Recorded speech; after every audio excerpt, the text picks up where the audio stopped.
పసుపు కుంకుమ కార్యక్రమంతో పాటు నవరత్న అవార్డులు. ఓం పద్మశాలి సేవా సంఘం 82వ వార్షికోత్సవం మరియు పసుపు కుంకుమ కార్యక్రమం 17 ఏప్రిల్ రవీంద్ర నాట్య మందిర్ ముంబైలో నిర్వహించగా, ఈ కార్యక్రమంలో ముంబైలోని వివిధ ప్రాంతాలలో గల ప్రముఖులకు వారు ప్రజలకు సేవలు అందించిన అందువలన వారికి నవరాత్రాలుగా 9 మందికి అవార్డులు అందజేశారు.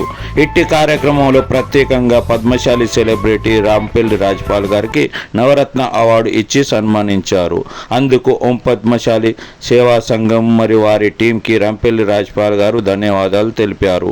ఇట్టి కార్యక్రమానికి ముఖ్య అతిథులుగా శ్రీ సునీల్ షిందే అలాగే ఆశీష్ షేలర్ గారు కూడా హాజరయ్యారు. ఈ కార్యక్రమానికి ముంబైతో పాటు వివిధ ప్రాంతాల్లోని ప్రజలు అధిక సంఖ్యలో పాల్గొన్నారు. చూస్తామండి కార్యక్రమం కొన్ని దృశ్యాలు. సేవా సంఘం కేంద్రం తరఫు నుంచి నవరత్నాల అవార్డు లభించినందుకు నేను చాలా సంతోషపడుతున్నాను.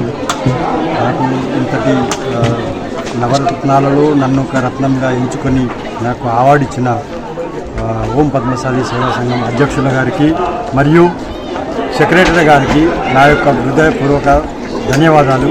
మరియు ఎంటైర్ పూరా సభ్యులందరికీ నా యొక్క కృతజ్ఞతలు, ధన్యవాదాలు.